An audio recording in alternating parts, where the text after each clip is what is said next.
just want to acknowledge the traditional owners of the lands in which we are all meeting today, and I pay my respects to their elders past and present, and the Aboriginal elders of other communities who may be joining us in this virtual webinar as well. Firstly, before we get into it, just to set some context, we have others in the Commission here today. That's part of our team that's looking at the Electricity Distribution Code Review, which I think many of you have spoken to. So just so you know, and some of them may have their screens on, but we have Chris Stewart-Walker, who's been project managing this group, Steve O, our Senior Network Analyst, we have Felix Carmel, Zoe Yu, and we have a few others as well from our team, particularly in comms, Clayton Bennett, as well as Lisa Horsburgh, I think, today.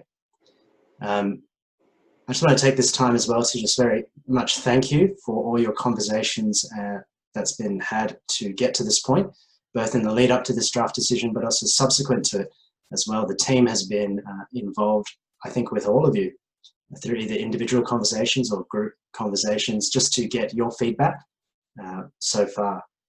So this opportunity, in a different context, noting that we are in the phase of pandemic, and we hope you're all being safe and well in this time. But obviously, under different circumstances, we'd bring all of you together in the same room. We'd have a workshop, we'd present things, and we can have a great lively discussion for it. The approach that we took this time around, just given the context we had, is have a few individual conversations with you all. But what we want to be able to do is bring it all together so that you know what everyone else has been saying so far, and also offer an opportunity to have a discussion if you have. So what you'll see from today's meeting or webinar is basically a reflection of what we've heard from feedback.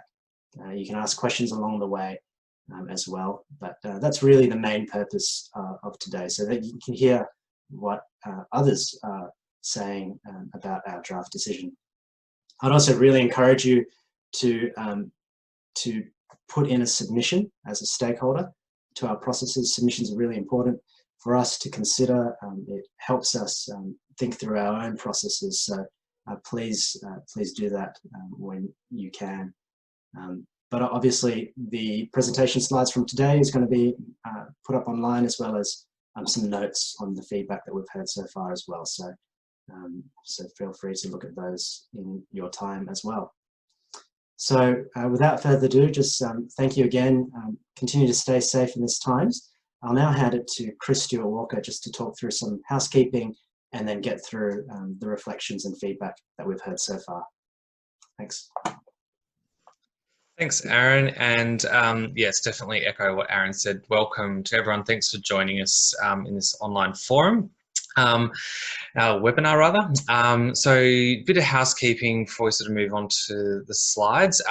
Please keep your microphones muted unless you're speaking, but we certainly encourage you to ask questions and provide further feedback as we work through. To do that, you can raise your hand or pop a message in the chat, which the team will be monitoring, and we'll get to you as soon as we can.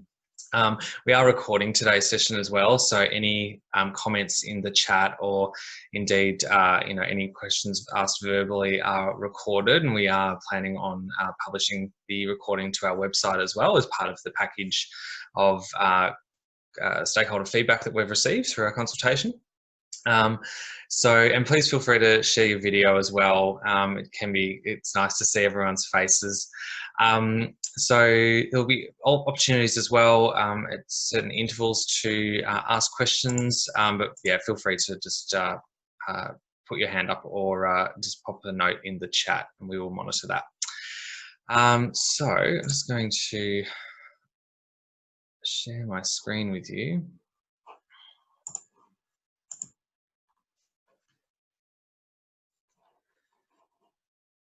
So hopefully you can all see the full screen presentation now. Yep. Excellent. So just a bit of a run through of what we'll be talking about today. We're just going to do a really quick overview of the project timeline so far. It's obviously been quite a journey that stakeholders have been on for the last sort of 18 months with us. And then we'll sort of look at the key feedback we've received regarding the proposed retailer obligations. Followed by the distributor obligations, the opportunity for Q&A, and then we'll just outline the next steps at a high level. So we've allocated an hour for today. It may not actually take that long, but we would love to hear from stakeholders as we sort of work through. So for the benefit probably of people who have been on the journey with us so far, and perhaps some retailers in particular who might not have been as engaged with the distribution code at the start of our consultation period back at the start of last year, the project timeline and key milestones so far, we've had our approach paper in April 2019, followed by an issues paper in August last year. Earlier this year, before the pandemic really took off, we were fortunate enough to have a stakeholder workshop on the customer service standards, and that was a really great session with good attendance. So that was really useful to help shape our thinking and our staff reflections on some of the proposals that we were thinking about including in the draft decision. We also then had a number of meetings before publishing our draft decision in May this year. We allowed for an 8-week consultation, which is twice as long as our normal consultation period, just to allow for the current environment, I guess, very busy. We're sort of very responsive to stakeholders' needs and time and resource limitations during this crisis. So submissions close next Thursday at midnight. They can be made through Engage Victoria. Again, echo what Aaron said, we really encourage submissions. Even if there's, it's just support or it's a general submission, that's always welcome as well. So between June and August, we'll be consulting with stakeholders, and we anticipate releasing our final decision in the second half of 2020.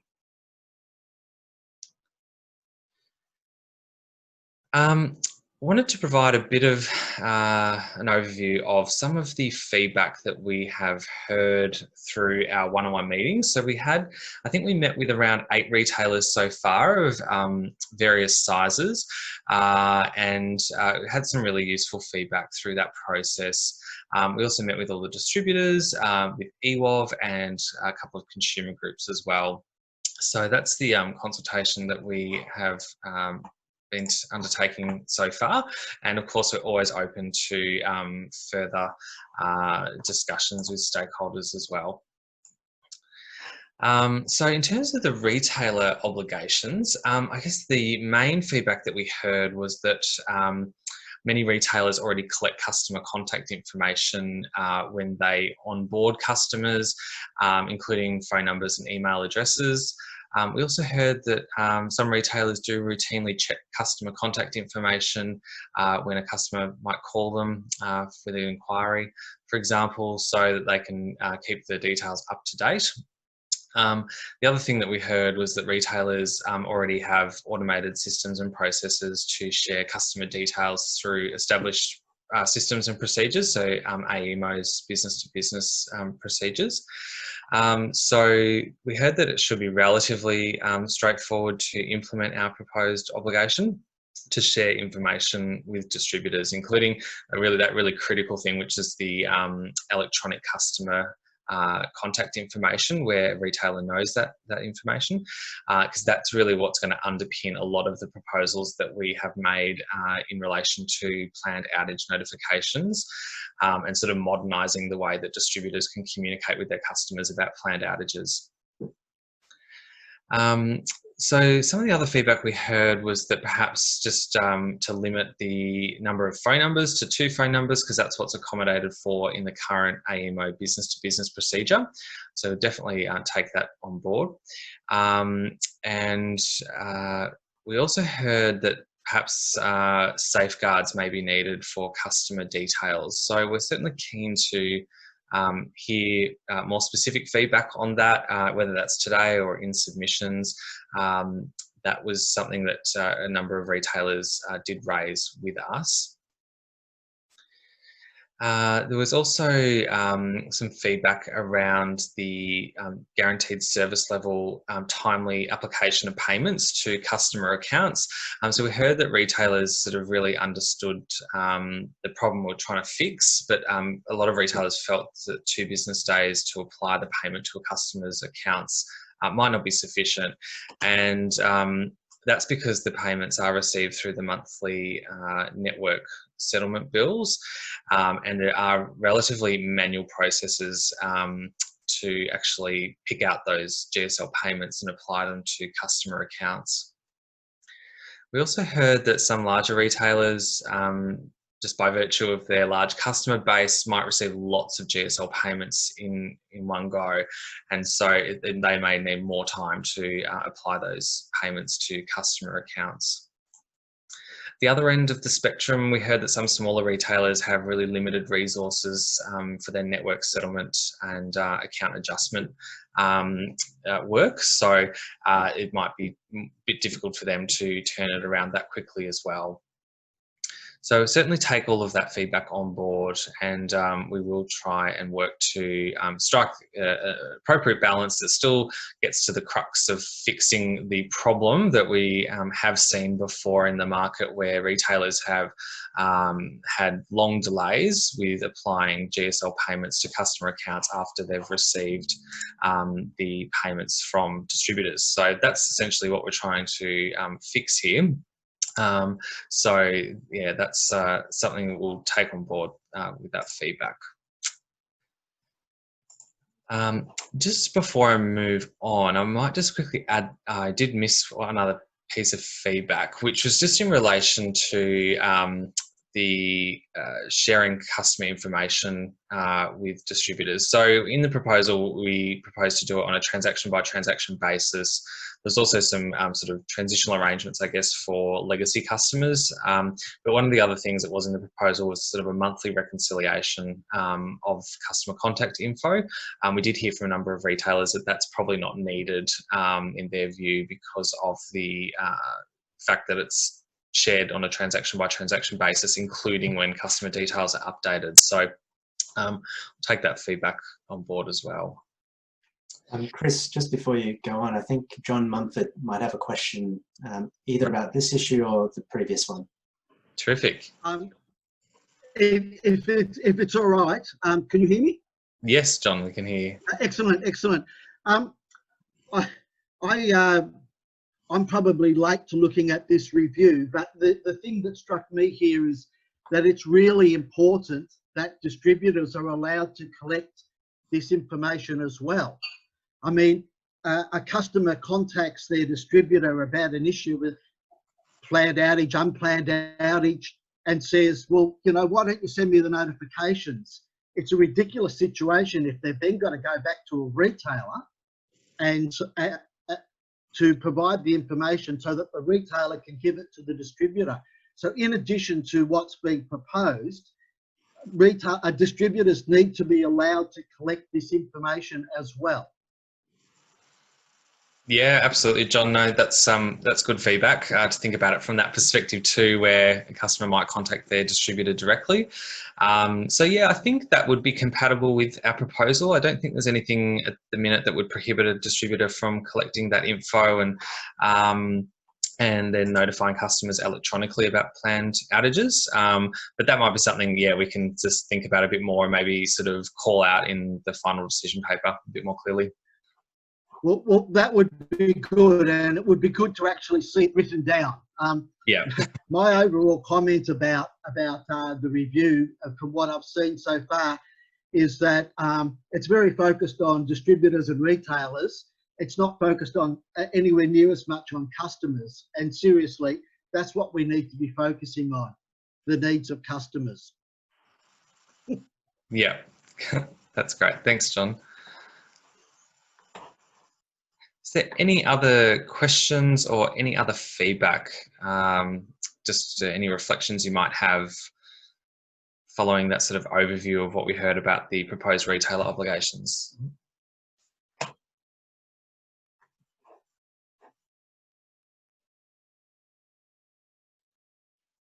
Okay. Well, we can always, if anything does come up later, just let us know and we can always come back to that. There will be a Q&A session later on in the webinar. So just sort of moving on now to some of the distributor obligations that we proposed in the draft decision. So one of those is really around the key one, which I've already sort of spoken a bit about today, is the planned outage communications. And what we heard was that that there was broad support to modernise the communication methods with customers around planned outages. So that was really sort of encouraging to hear. And we did have some other feedback as well, that some distributors did consider that perhaps notifying customers via one electronic channel would be sufficient. And that was really linked with the fourth dot point there about more emphasis being placed on customer communication preferences. So we'll definitely we've taken that on board, and we'll think about that a bit more as we work through this consultation process. Another piece of feedback we received was that the explicit informed consent requirements that we've proposed in the code drafting may be too onerous on distributors and could limit customer uptake. So we certainly are happy to work through that feedback with stakeholders. And I guess linked to that was another suggestion from some distributors who did suggest that perhaps retailers may be better placed to obtain the explicit informed consent for the purpose of notifying customers via electronic communications relating to planned outage notifications. So that was an interesting sort of concept and something we hadn't particularly considered in making the draft decision. Yeah, so that did come through quite strongly. There was also a bit of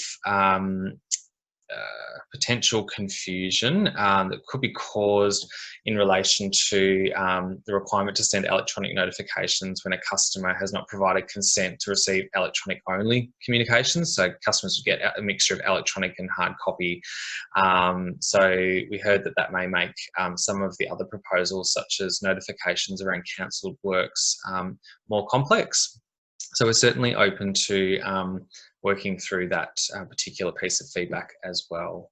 Chris, hi, Stephen here. Just quickly, can you explain what exactly was onerous about accessing EIC from customers? We just heard that perhaps that bar is too high, and that some distributors felt that the bar's too high essentially to actually get customers to sort of move on to electronic only notifications. It's been managed in the past, and it's a high bar already, and it's been managed adequately by retailers. Like I don't really understand what was it specifically that networks thought that they wouldn't be capable of. I don't know if we've actually had that level of detail yet, so that might be forthcoming in submissions. Certainly, if any of the distributors would like to talk to or perhaps give their view on that particular query in this webinar, that would be fine as well. I'm not from a distributor, it's Courtney from Origin, but just to kind of, I guess, add to Stephen's point, retailers are obtaining EIC from customers to do lots of different things, including marketing, and are bound by different sets of regulation around those different actions that we would be taking in relation to the EIC that we've obtained. I don't think it's appropriate to expect that retailers would be able to obtain the explicit informed consent of the customer under the meaning that that has for a third-party provider that isn't related strictly to the things that we're obtaining EIC for. And it doesn't seem to me to be a particularly high bar to ask a distributor to contact a customer where they do have the details to get their EIC or their consent to be contacted in an electronic fashion if that's the way that you want to conduct your business. Otherwise, there's nothing stopping you from continuing to do it manually. Absolutely. Thanks, Courtney. That's useful to hear. John Mumford again, if I may. Of course. Distributors can't be allowed to abrogate their responsibilities to customers. You know, this is the whole problem, that nobody's taking into account what customers may or may not want, you know. Distributors just need to get to deal better with their customers, get to better understand their customers, and to assist their customers just like retailers should be doing at the moment. Thank you. Thanks, John. Yeah, definitely some interesting additional feedback on that particular point to sort of for us to consider. And I suggest that, you know, this would be something perhaps to flesh out in submissions. That would be really useful from our perspective. Yeah, it's Justin Betlingham from Mosnet Services. I suppose from our perspective, when it is not necessarily easy or straightforward to get a high take-up of explicit informed consent from customers. I noticed that the customer survey in the draft decision outlines that roughly two-thirds of customers don't want a mail notification. In order to get that sort of take-up with outbound comms to customers to get them to notify us of and provide explicit informed consent, you need to actually do a multi-stage engagement process, and that will come at a cost. It will have benefit. I agree with John that it will have benefits, but I suppose the question is the cost of doing that warranted when the retailers do have an explicit informed consent? If there is no alternative, then that needs to be considered. But sorry, Justin, but isn't your cost automatically offset by the fact that you're now not sending out mail letters to customers and you're doing this modern communication process? And again, it comes down to you're dealing with customers' information. Like the bar has to be high. Same for retailers multiple times over years.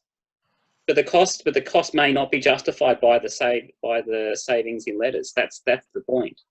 And where it's not justified. I don't think that is the point, actually. I think the point is that the customer is able to consent to it, and that the customer has the choice to either have it by electronic or mail as they choose. And if you wish to participate in providing the customer with the electronic notifications, and that may result in a cost saving to you, it may not, the customer needs to be included in that decision because you are now using their details for purposes outside of which you originally were provided them. No, I don't disagree with that. It just needs to be considered that in order to achieve that take-up of customers who would prefer to receive electronic notifications instead of mail notifications, you do need to... Well, retailers have that same requirement for all kinds of different processes. But that's your core business. I was going to say... But is not outages and performing general maintenance also your core business? That is, but we relied on information that's come from the retailers. Now, we want to establish our own systems. We want to do that, but we just want to raise that making that change to getting this higher level of consent than what we've always had does come at some cost. I'd just like to say, this is Randall from Momentum. Can you hear me? Yes. Yes, Randall. I'd just like to say, I don't often agree with Justin, but to gain EIC just to get the impact on whether on notices electronically or sent by email, I think it's a bit over the top. At the end of the day, you know, it's more efficient. As I say, DB's got to give EIC, it's all sorts of notifications, information and whatever. And simply to say whether you get a notice by electronically or by mail, it's not like it's a contract. Retailers are dealing with contracts, customer contracts. This is just to say whether you get a notice electronically or in the mail. And I would argue that I think EIC is a tad high for that. Or even for life support customers? Well, I think so. I think so, because it's at the end of the day, you're not talking about turning the customer off or not. It's just a notice. But the notice might be for an outage. I don't think it's. I think we just get a bit carried away. We retailers, you know, sure, we're dealing with customer contracts and monetary issues. I'm not sure that this needs EIC. At the end of the day, as we all know, the DBs will get cost recovery for the administrative processes they have to go through to ensure that it's full EIC, and they will do it, and we will all pay for it. That's Andrew Mayer here. I'm just also curious how the fact that we've got a tripartite type of agreement with customers, distributors, and ourselves, and how that factors into the fact that we're supplying information, you know, to the distributor for a purpose that would have been expected to be provided by the customer in the first place to the distributor. So I think there's a factor in there, like it's information the distributor probably should have. Just conscious that we've got a few more slides, but I think what I'm hearing, there's obviously a number of factors for us to consider, different perspectives depending on how you look at it, about the requirements for consent to use details. So I think that's been a worthwhile discussion, hearing many different sides of this issue. So as part of your stakeholder submissions, really welcome that as well. Yeah, absolutely. Thanks for your contributions, everyone. So I just noted to Con from AGL that you'd made a comment in the chat. I just wanted to acknowledge that and provide you with the opportunity if you did want to say anything before we move on. Just the point that if we're thinking about the customer here, we're talking about sensitive information that we're collecting about the customer. So EIC is actually not just an acknowledgement that the customer has participated in the fact that they're allowing somebody to communicate to them through a means of a digital means, but it's also an acknowledgement by the distributors that they have safeguards to the customer in place, that that information will be protected and won't be taken, will be hacked or used in other ways. So I think EIC is not just about the function, but it's also the privacy aspect of that information, how it's going to be used. Well, yep. I would have thought, it's Andrew Merrigan again, I think distributors need to have privacy compliance, safety of the data they've got already, which includes a lot of this information as provided by the retailer to the distributor. So so that aspect should be covered off of the current that means system. That's Andrew on that point, and if they've got those compliance, there's no cost to them. They just need to tell the customer that they are collecting the information and the customer consents to it, and they've got safeguards in place. There would be no cost involved in doing that then. Good.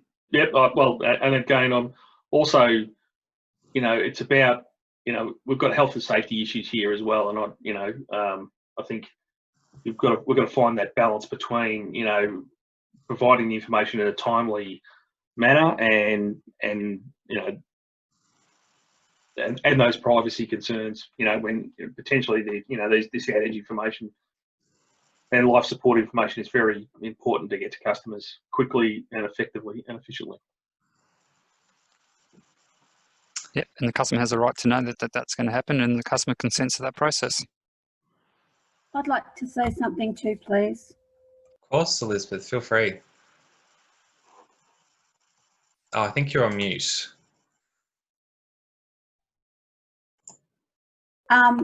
Okay, what happens, there's nowhere that this discusses what happens to power lines that are on private property, and Powercore or somebody will come in and not notify you that they're actually using your property, block the road, but never notify you that they're actually coming in. Yeah, right, okay. No, the draft decision doesn't contemplate that particular sort of scenario. But yeah, certainly would welcome any feedback on those sorts of situations that occur.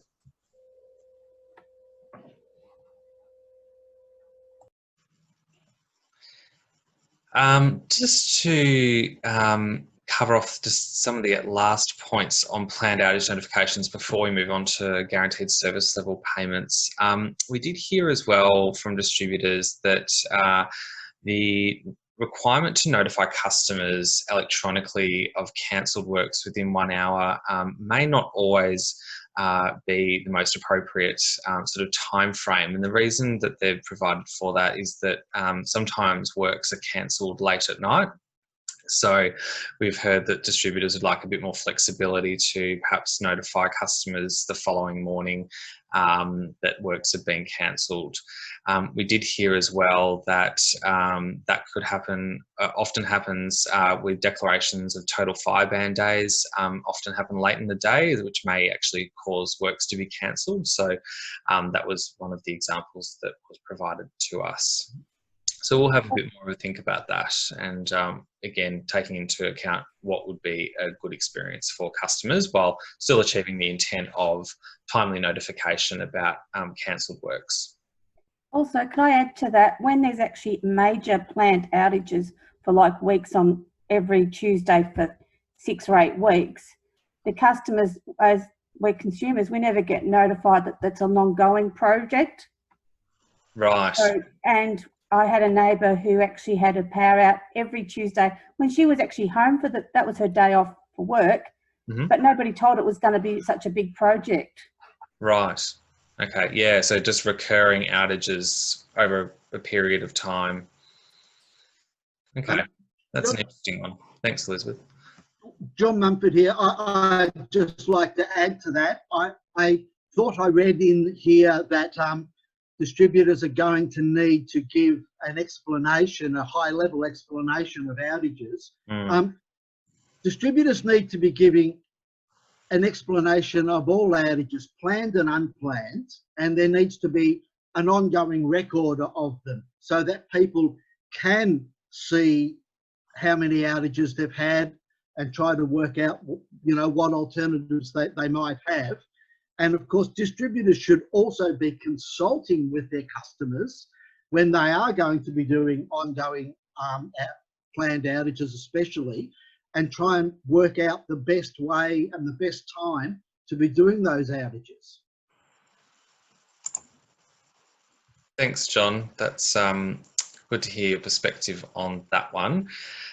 So yes, we definitely did propose to include a high-level reason for outages, and also a high-level reason why outages might be cancelled as well, because what we heard during our consultation on the issues paper is that customers are more understanding and accepting of outages and cancelled works when they know the reason behind that occurring. So that's something definitely proposed. Our draft decision at this stage is really sort of focused on planned outages rather than unplanned. There are requirements already around unplanned outages in the code. Yeah, so that's sort of the focus of this particular project stream, but also noting that this is only one project stream of a bigger electricity distribution code review that we're currently undertaking. We'll be continuing to undertake over the coming period.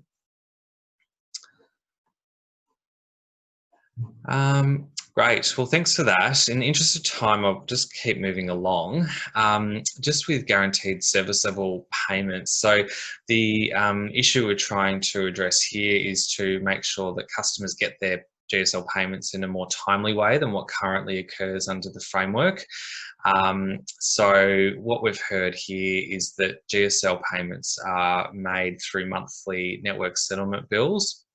And we've heard that it appears that the timeframes that we've proposed for most of the payments are feasible and can be done. But two of the payments, particularly around late appointments and delayed new connections, there might just be a bit more time that is needed for distributors to make those payments just due to the monthly invoicing cycle. So at the moment we've only proposed 20 business days, so it might mean that some payments that should go in on a monthly bill might get missed. So we've heard that distributors might want a little bit more time, so it could be over up to 2 billing periods, depending on when the customer becomes eligible for that particular payment. So we'll definitely consider that as well, and obviously any information about that in submissions is really useful. The other thing that we heard is that distributors have sought a bit more clarity around the timeframes for the delayed new connection payment and sort of flexibility, so that connections could go ahead before the agreed date, so connecting customers more quickly. So I think that's just sort of relatively minor sort of drafting issue or matter, but the implications of that are a bit different. So we will turn our minds back to that and just would again welcome that in submissions about what that means. The last main piece of feedback that we've heard is that distributors have said that they think there'll be more payments based on their initial indicative sort of modelling using historical data and network performance. So that was another key piece of feedback that we had there.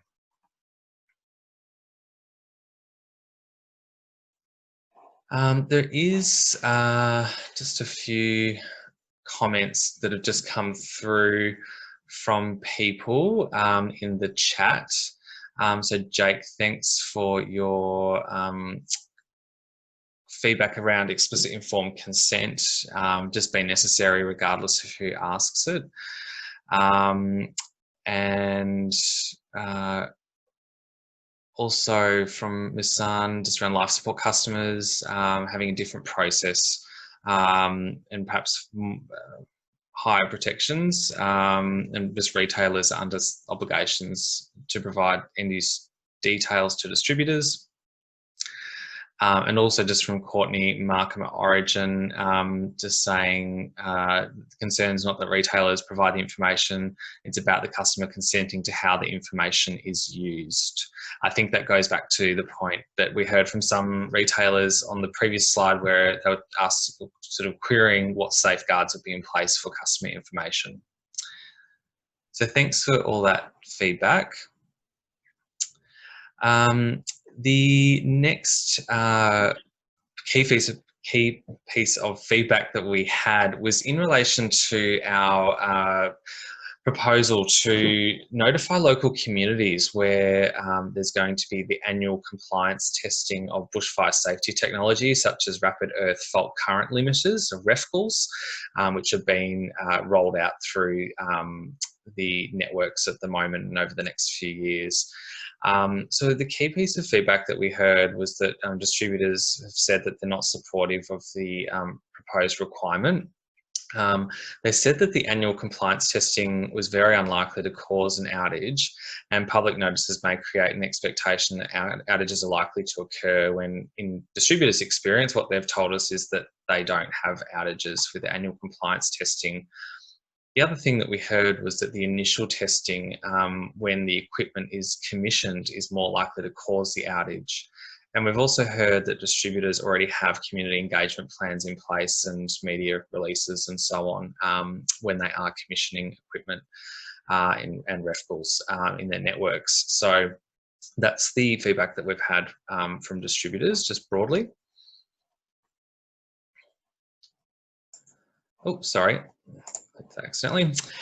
Another piece of feedback that we had was in relation to the proposed reporting requirements. We heard that there could be potential benefits to expand the scope of the reporting requirements, perhaps to include things like other behind-the-meter energy services or equipment that may involve a distributor connecting that to or having some sort of interaction with a distributor, so not just solar PV and batteries.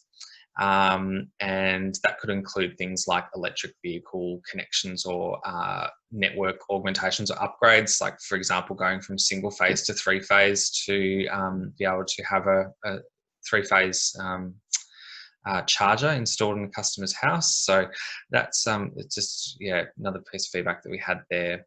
That was pretty much it in terms of the reporting feedback.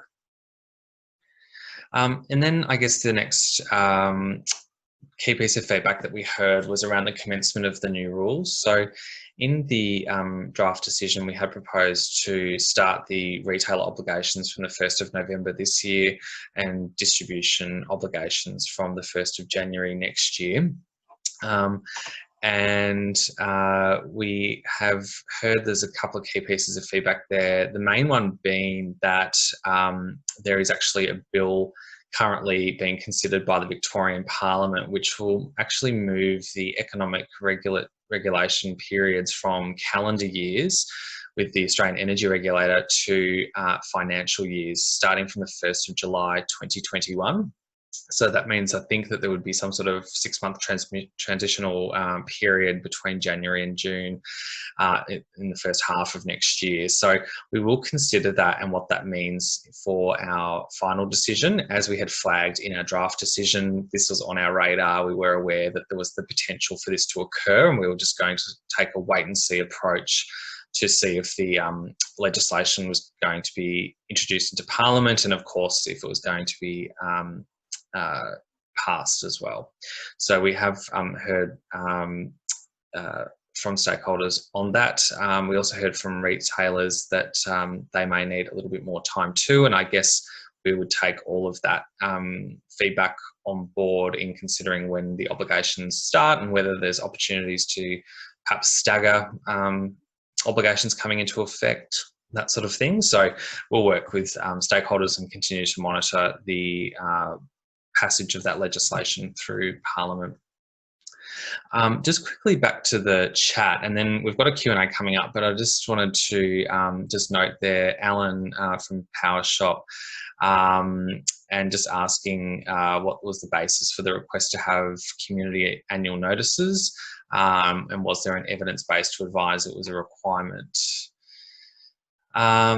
So Alan, just to respond to that, yeah, we were under the understanding that, you know, when bushfire safety equipment is tested, it does go into its highest sensitivity setting, which could result in potential outages, and that was sort of the issue that we were trying to address. We've perhaps heard since then that there is less of a likelihood of that occurring now, and it's more about that initial commissioning. So yeah, we're certainly going to relook at that and what that means for local communities and what it means for distributors when they're commissioning and testing their networks and equipment. John, so with the GSL payments, distributors should provide information to customers about the reason for the payment. Yeah, yeah, go on. Sorry. Oh, no, feel free. Sorry.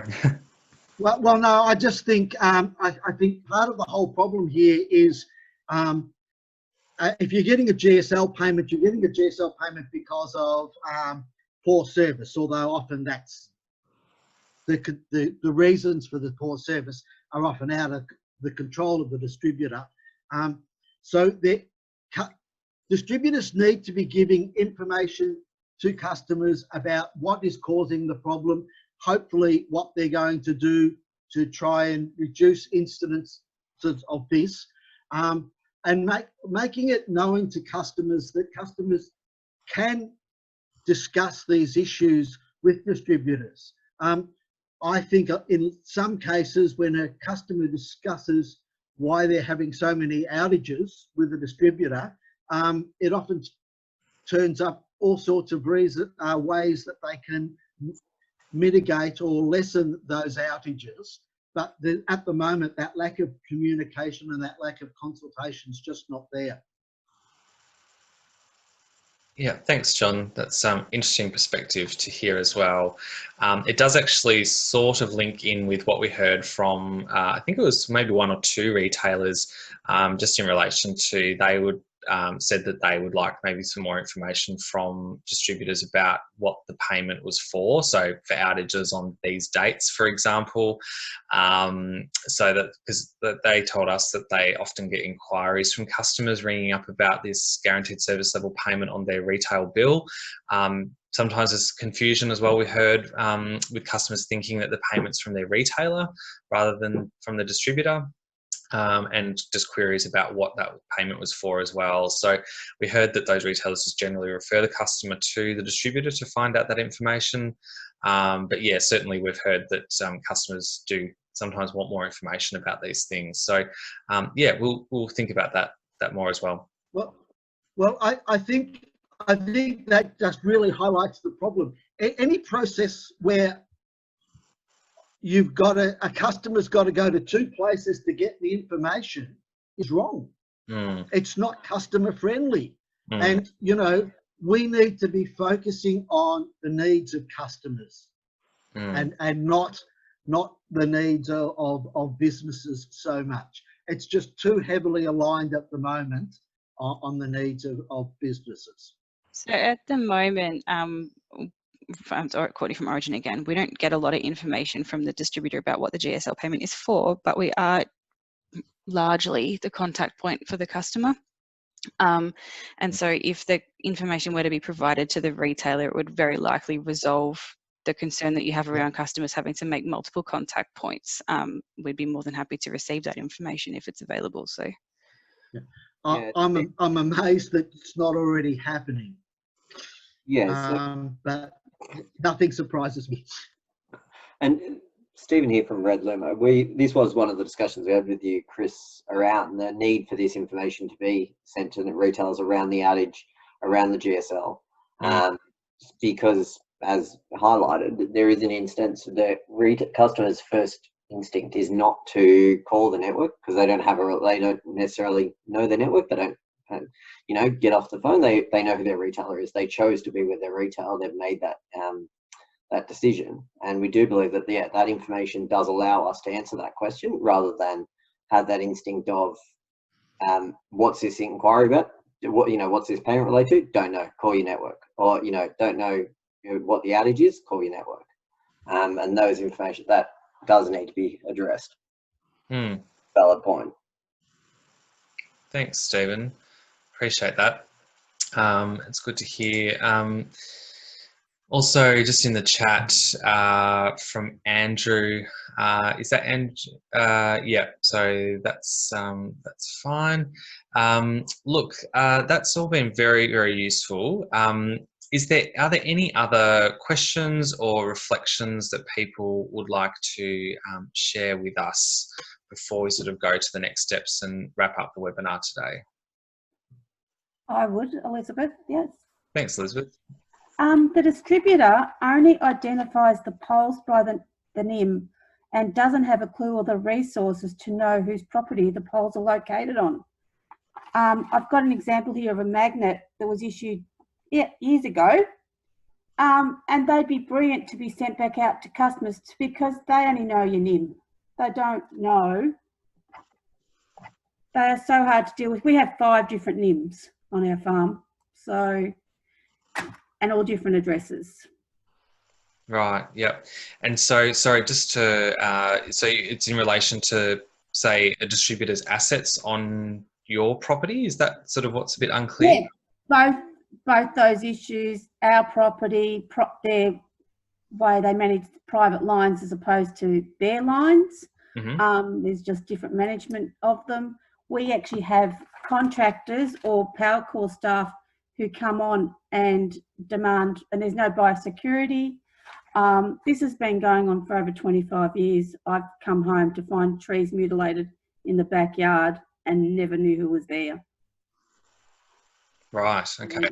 It's pretty scary when you're on your own and you have contractors rock up on even weekends to say they're coming to do work unauthorised. And the other big issue we have is the power core in Colac manager doesn't know about other contractors coming into the district to do work, and he's pretty upset about that. So it's Elizabeth here from City Power Core and United Energy. I'll feed that back into our business and see what can be done on your particular issue here. No,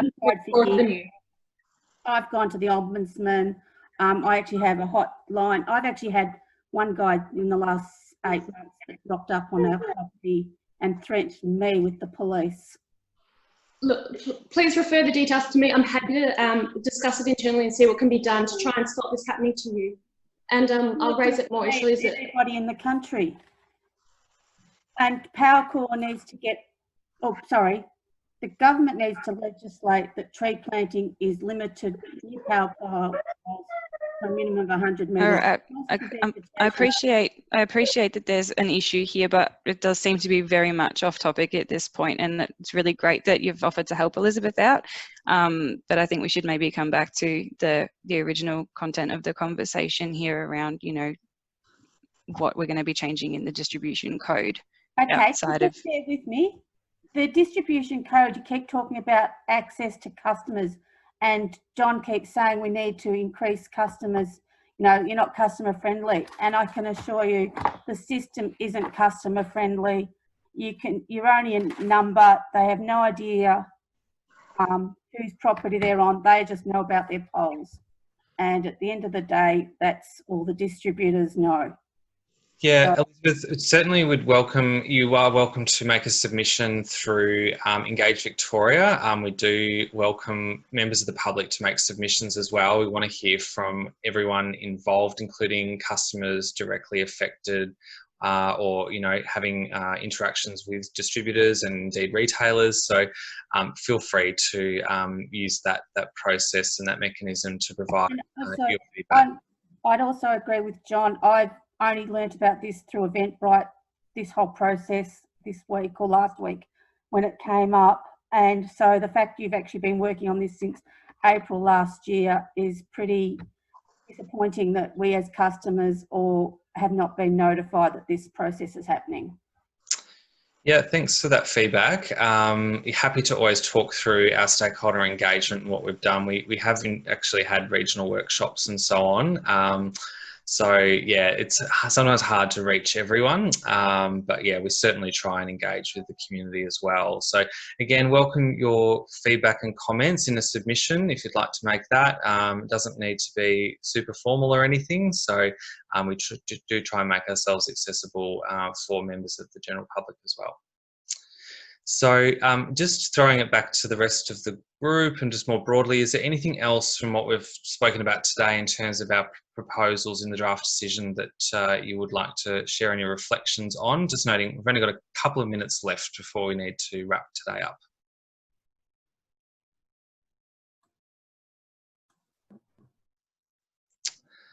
I would take the silence as a no, but I really appreciate all the feedback that we've had so far. In terms of the next steps, we'll, as Aaron alluded earlier, we will be publishing a summary of the key feedback and this video recording on our webinar to our website soon. As I mentioned, submissions through Engage Victoria close Thursday next week at midnight, and we encourage everyone to make a submission. And then following submissions, we'll be meeting with stakeholders to discuss those as needed. And then the second half of this year, we'll be releasing our final decision as well. So that concludes today's webinar. Thanks again for all of your participation and feedback, and for taking the time to join us in this virtual webinar. I really appreciate it. It's very valuable, and we really look forward to receiving submissions and working through some of that feedback in more detail. So on behalf of the team, yeah, thanks again, and we'll sign off from here. Thanks, Chris.